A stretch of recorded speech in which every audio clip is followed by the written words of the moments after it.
வணக்கம்.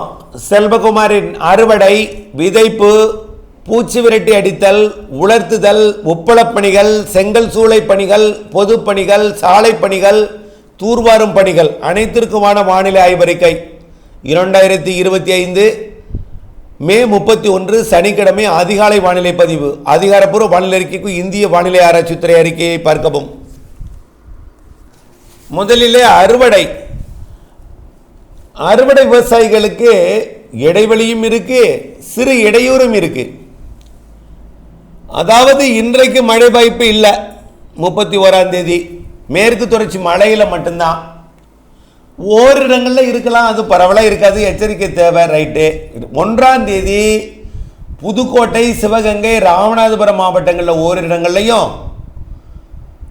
கன்னியாகுமரி முதல் நீலகிரியில் ஏற்கனவே மழை பெய்து கொண்டிருக்கிற இடங்களில் கொஞ்சமாகவும், நீலகிரியிலிருந்து கிருஷ்ணகிரி வரைக்கும் உள்ள கிழக்கு தொடர்ச்சி மலை இருக்கக்கூடிய கர்நாடக எல்லையோர பகுதியில் ஓரிரு இடங்களையும் மழை இருக்கும். எப்போ? 1ஆம் தேதி ஜூன் 1 ஞாயிற்றுக்கிழமை மாலை இரவில் கொஞ்ச நேரம். அப்போ பல இடங்களில் மழையில் அறுவடை செய்யலாம். சரி. 2ஆம் தேதி இதே போல் கேரள எல்லையோரத்தில் ஆங்காங்கே கொஞ்சம், கர்நாடக எல்லையோரத்தில் கொஞ்சம், தமிழ்நாட்டில் 2ஆம் தேதி கொஞ்சம் கூடுதல் பரப்பில்லை, டெல்டாவிற்கும் உண்டு. அப்போ டெல்டாவிற்கு 2ஆம் தேதி மழை இருக்கு. மாலை இரவில் ஒரு சில இடங்களில் மட்டுமே. புரியுதுங்களா? எல்லா இடத்துக்கும் கிடையாது. 2ஆம் தேதி அனைத்து மாவட்டங்கள்லையும் இருக்கு. மாவட்டத்துக்கு ஓரிரு இடங்களில் இருக்கும். 2ஆம் தேதி, 3ஆம் தேதி, 4ஆம் தேதி, 2, 3 ஜூன் 2, ஜூன் 3, ஜூன் 4 இந்த 3 நாளும் கொஞ்சம் பரவலான மழை இருக்கு. 2 விட 3 பரப்பில் கூடியிருக்கும், 3 விட 4 பரப்பில் கூடியிருக்கும். ஆனால் மாலை இரவு நேரங்கள் மட்டுமே. அரை மணி நேரம் 1 மணி நேரத்துக்கு மேலே அந்த மழை இருக்காது. மிதமானது முதல் சற்று கனமழை மட்டுமே இருக்கும். அனைத்து மாவட்டங்களுக்கும் திருவள்ளூர் முதல் கன்னியாகுமரி வரை கடலோரமும், கன்னியாகுமரி முதல் நீலகிரி வரை மலையோரமும், நீலகிரி முதல் திருப்பதி வரை இருக்கக்கூடிய அந்த கிழக்கு தொடர்ச்சி மலையோரமும் ஆந்திர எல்லையோரமும் மழை இருக்கும். 2ஆம் தேதி, 3ஆம் தேதி, 4ஆம் தேதி அனைத்து உள் மாவட்டங்களுக்கும் ஆங்காங்கே.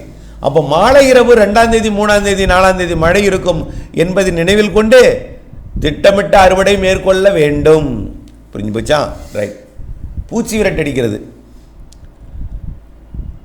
சரி. அப்புறம் அதுக்கப்புறம் அறுவடை வச்சிருக்கவங்களுக்கு என்னென்னு கேட்குறீங்களா? அடுத்தது 4ஆம் தேதிக்கு அப்புறம் 7ஆம் தேதி வரை மழை இல்லை, இருக்காது, பெருசாக இருக்காது. 8ஆம் தேதி புதிய காற்று சுழற்சி வங்கக்கடலில் உருவாக போகுது. அது வடக்கு அந்தமான், மியான்மரை ஒட்டி உருவாகி ஆந்திர பிரதேசம் மற்றும் ஒடிசா நோக்கி நகரும் வளிமண்டல சுழற்சியாக. இதன் காரணமாக 9ஆம் தேதியிலிருந்து மீண்டும் மழை பொழிவு தொடங்கும். ஆங்காங்கே வெப்பச்சலன இடிமழை பொழிவு போல் 9ஆம் தேதியிலிருந்து தொடங்குவது 10, 11, 12 கேரளாவில் வலுப்பெறும். தமிழ்நாட்டிலும் ஆங்காங்கே இருக்கும். 15ஆம் தேதி வரை நல்ல மழை பிடிப்பு. கேரளாவிலே பலத்த மழை இருக்கும். தமிழ்நாட்டிலும் ஆங்காங்கே இருக்கும். கடந்த முறை பெய்தது போல் கொஞ்சம் குறைவாக இருக்கும். ஆனால் புரியுதுங்களா? 15ஆம் தேதிக்கு மேலே ஸ்ட்ராங் சிஸ்டம்லாம் இருக்குது என்பதை தெரிந்து கொள்ளுங்கள். ரைட். அடுத்தது உலர்த்துதலை பொறுத்த வரைக்கும், பூச்சி விரட்டி அடித்தலை பொறுத்த வரைக்கும் இன்றைக்கு செய்யலாம், உலர்த்தலாம், பூச்சி விரட்டி அடிக்கலாம். நாளை புதுக்கோட்டை, சிவகங்கை, ராமநாதபுரத்துக்கும் கர்நாடக எல்லையோர கேரள எல்லையோரத்துலேயும் மழை இருக்குது. 2ஆம் தேதி, 3ஆம் தேதி, 4ஆம் தேதி அனைத்து மாவட்டங்களுக்கும் மாலையில் மழை இருக்குது. அதனால் மதியத்திற்குள் 2:30, 3 மணிக்குள்ளே 4 மணி நேரம் அமையுமாறு காலையிலேயே பூச்சி விரட்டி அடிச்சிடணும். அப்போ உலர்த்துபவர்கள் மாலை முன்னெச்சரிக்கையுடன் மூடி பாதுகாத்திட வேண்டும். ரைட்டா? நாற்று விடுபவர்கள் என்ன செய்யணும்? மாலை 3ஆம் தேதி, 2ஆம் தேதி, 3 நாள் 2, 3 நாளில் மழை இருக்கும் என்பதை நினைத்து தண்ணீர் கட்டணும். 1ஆம் தேதி புதுக்கோட்டை, சிவகங்கை, ராமநாதபுரத்தில் ஒரு சில இடங்களில். இதுதான். அப்போ பூச்சி விரட்டி அடித்தல், நாற்று விடுதல், அதாவது விதைத்தல் மற்றும் உலர்த்துதல், அறுவடை முடிச்சாச்சு. அடுத்தது பார்த்தீங்கன்னா கட்டுமான பணிகளை பொறுத்த வரைக்கும் இதே தான். சிவகங்கை மாவட்டத்திற்கு ஆங்காங்கே ஒரு பெருசாக கட்டுமான பகுதியெல்லாம் பாதிக்காதுங்க. மாலை இரவு மழை வர அவ்வளோதான். ஸ்ட்ராங்கான மழைனா அது இன்னமும் அந்த 2, 3 நாளில் கொஞ்சம் மாலை இரவில் ஆங்காங்கே கனமாக இருக்கும். 2, 3, 4ஆம் தேதி மாலை இரவில் ஆங்காங்கே கனமாக இருக்கும். எல்லா இடத்துக்கும் பெய்யாது. மாலை இரவு தான், அரை மணி நேரம் தான் பெய்யும். அப்போ கட்டுமான பணியை பகலில் கட்டிகிட்டு இருக்கிறத மதியம் வேகமாக முடிக்கணும். முன்கூட்டியே முடிச்சுட்டு உள் பூச்சா சாயந்தரம் கட்டுமான பணியை மாலையாக உள் பணியை தொடங்கிடணும். காலையிலேருந்து வெளிப்பணியை பார்க்கணும் மதியம் வரைக்கும். அதற்கு பிறகு மாலை மழை வந்தால் நனைந்தால் கரைந்து விடும். உள்பணியை பார்க்கணும். அப்போ மாலையில் உள்பணி, முற்பகலில் வெளிப்பணி. அப்படி பார்த்தா உங்களுக்கு பிரச்சனை இருக்காது. பில்லர் குடி தோன்றதும் அதே போல தான். இன்றிலிருந்து இன்றைக்கும் 1ஆம் தேதியும் பிரச்சனை கிடையாது. 2, 3 ஆங்காங்கே மழை பெய்யும் போது பிரச்சனை வரும். ஆனால் நீங்கள் பில்லர் குழி போடணும், ஸ்லாப் போடணும், அதாவது காங்கிரீட் போடணும் அப்படின்னா நீங்கள் 5, 6, 7 தேதிகளை முழுமையாக பயன்படுத்துங்க. நல்ல ஒரு இடைவெளி 5, 6, 7, 5ஆம் தேதி, 6ஆம் தேதி, 7ஆம் தேதி. பில்லர் குழிக்கும் அதே போல தான். நல்ல ஒரு தெளிவான வெயில், உலர்த்துதல் எல்லாத்துக்கும், பூச்சி விரட்டு அடித்தல் எல்லாத்துக்குமே. இன்றைக்கும் அதே போல் வாய்ப்பு இருக்குது. 1, 2, 3 1, 2, 3, 4 இதில் 1 புதுக்கோட்டை சிவகங்கை தான். 2, 3, 4 அனைத்து மாவட்டங்கள் ஆங்காங்கே மாலை இரவு ஒரு 15 நிமிஷம், அரை மணி நேரம், 1 மணி நேரத்துக்குள்ளே முடிச்சிடும். ஓகே, அடுத்தது சாலை பணி. சாலை பணி இன்றைக்கு பிரச்சனை கிடையாது. சாலை போடலாம், நாளை போடலாம், ஒன்றும் பிரச்சனை இல்லை. 2ஆம் தேதி, 3ஆம் தேதி, 4ஆம் தேதி மாலை இரவில் ஆங்காங்கே மழை இருக்கும் என்பதை நினைவில் கொண்டு விரைந்து சாலையை போடணும் முற்பகலுக்குள்ளே. 5லிருந்து 7ஆம் தேதி வரை நல்ல ஒரு கிளியரான வானிலை, சாலை போடலாம், எல்லாம் பண்ணலாம். புரியுதுங்களா? உப்பள பணிகள் அடுத்தது. ஆனால் 5ஆம் தேதி, 7ஆம் தேதி வரை போடலாம். 8ஆம் தேதியிலிருந்து மழை இருக்குது. அதனால் அந்த 5, 6, 7 தேதியை முழுமையாக பயன்படுத்திங்க. 5, 6, 7ஆம் தேதியை முழுமையாக வேகமாக உங்களுடைய பணியை முடிக்க பாருங்கள். 8ஆம் தேதியிலேருந்து மழை ஆரம்பிக்கும். ஆனால் பெருசாக உடனே 8ஆம் தேதியை கொட்டிடாது. 10ஆம் தேதிக்கு மேலே 15ஆம் தேதிக்குள்ளே ஒரு சிஸ்டமும், 15ஆம் தேதியிலேருந்து 30ஆம் தேதிக்குள்ளே 2 சிஸ்டமும் இருக்குது. புரியுதுங்களா? ஆகையினால 10ஆம் தேதிக்குள்ளே முடிக்க பாருங்கள். 5லிருந்து 10க்குள் முடிக்க பாருங்கள். 5, 6, 7 மிகச்சிறப்பான வானிலை, தெளிவான வானிலை, வெயில் இருக்கும் என்பதை நீங்கள் நினைவில் கொள்ள வேண்டும்.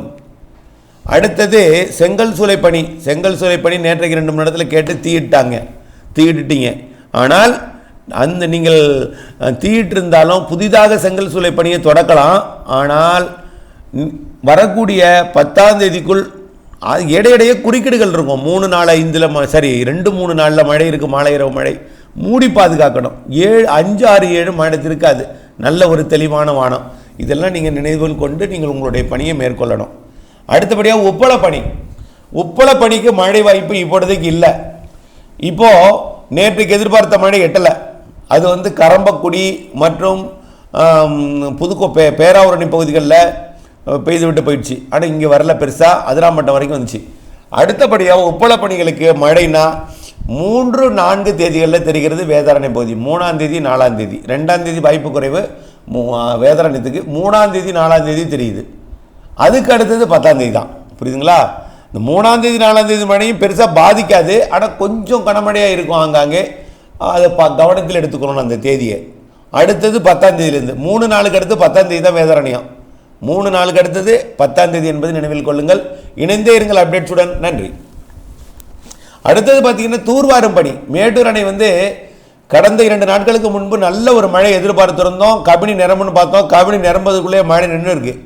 அதனால் மேட்டூர் அணைக்கு வர வேண்டிய தண்ணீர் கூடுதலாக வரல. இருந்தாலும் 115 அடியை நெட்டிடும். ஜூன் 12ஆம் தேதி அணை திறக்கப்படும். அதில் எந்த மாற்றமும் இல்லை.